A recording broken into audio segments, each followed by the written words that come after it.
Namų švara, gamtos švara.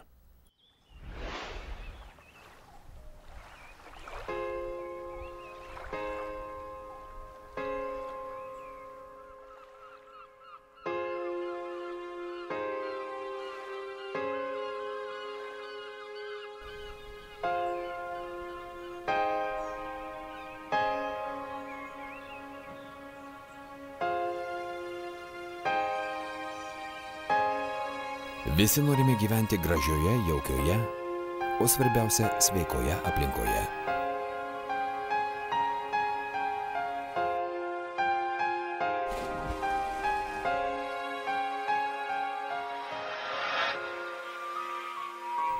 Tačiau ar mūsų gyvenimo būdas padeda išsaugoti aplinką tokią?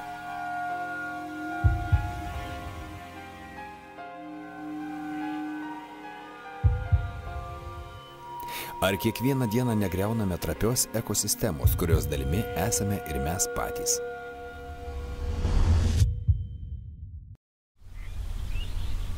Kiek buitinės chemijos preparatų turite savo namuose? Paskaičiuokime.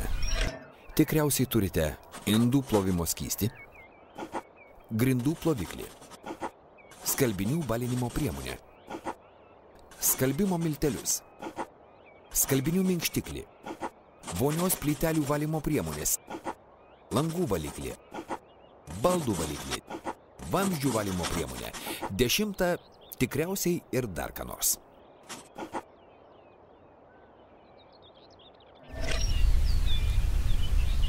Tiesą pasakius, man chemija niekada nepatiko, net mokykloje. Todėl nelabai ką žinau apie buitinę chemiją ir jos daromą poveikį. Man svarbiausia, kad priemonė gerai plauna. Kaip renkatės buitinės chemijos priemonės? Dažniausiai remiausi reklama. O kada nors bandėte skaityti etiketės? Tiesą pasakius, ne. Ženklinimas turi atitikti tam tikrus reikalavimus. Vienas iš tokių reikalavimų yra gaminės sudėtis. Vienos paviršinio aktyvumo medžiagos, tokios kaip sintetinės, gali būti kenksmingos aplinkai, sunkiai biologiškai skilti ar net sudaryti toksiškus junginius. Kitos, pavyzdžiui, muilas yra draugiškos tiek aplinkai, tiek žmogui.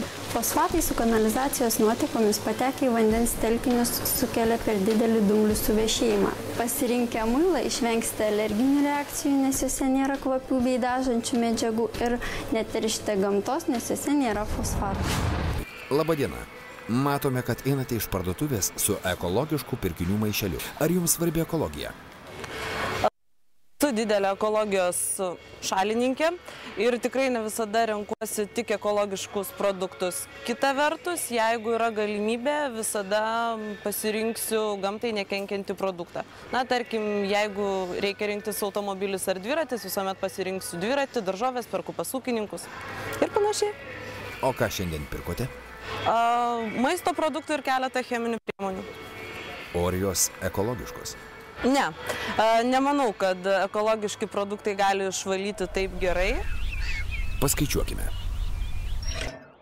Per metus statistinis Lietuvos gyventojas sunaudoja maždaug 6 pakuotės skalbimo miltelių, 7 buteliukus grindų plovimo skysčio, 3 litrus langų plovimo skysčio ir taip toliau. Tokiu kiekiu skysčių būtų galima užpildyti pilną automobilį. Vaikų smėlio dėžę. 54 kibirus.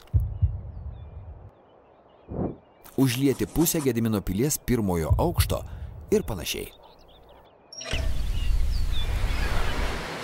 Gražioje ir jaukioje aplinkoje norėtume gyventi visi.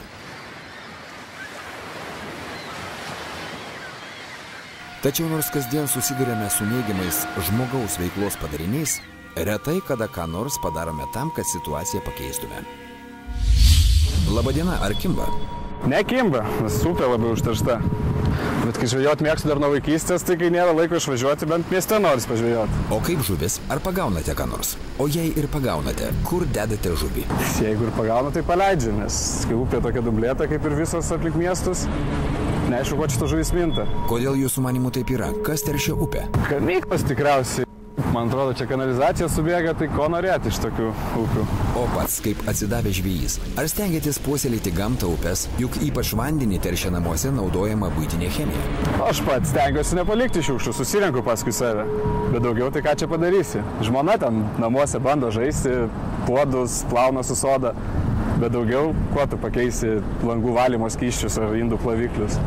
O ta visa ekologiška produkcija tai labai brangi ir apskritai nelabai aš jį tikiu. Suprantama, kad kiekiai gali skirtis priklausomai nuo gamintojo ir produkto, tačiau apytiksliai 1 litre plovimo priemonės, kad jį veiktų efektyviai, yra apie 150 gramų fosfatų. Taigi, pavyzdžiui, jeigu jūs per metus sunaudojate apie 10 litrų indų ploviklio, tai 5 litrai šio ploviklio pateks į aplinką kaip teršalai.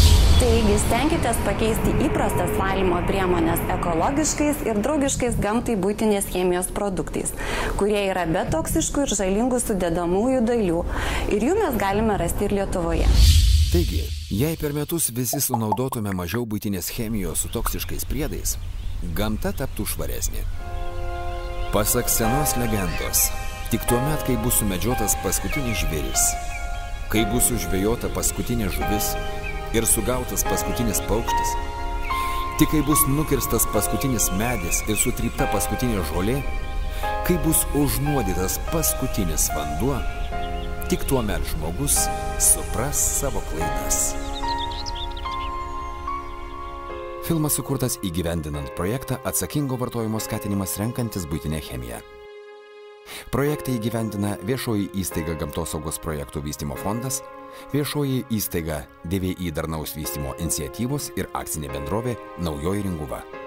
Projekto įgyvendinimą finansuoja Europos regioninės plėtros fondas pagal priemonę Visuomenės informavimo ir švietimo apie aplinką priemonių įgyvendinimas.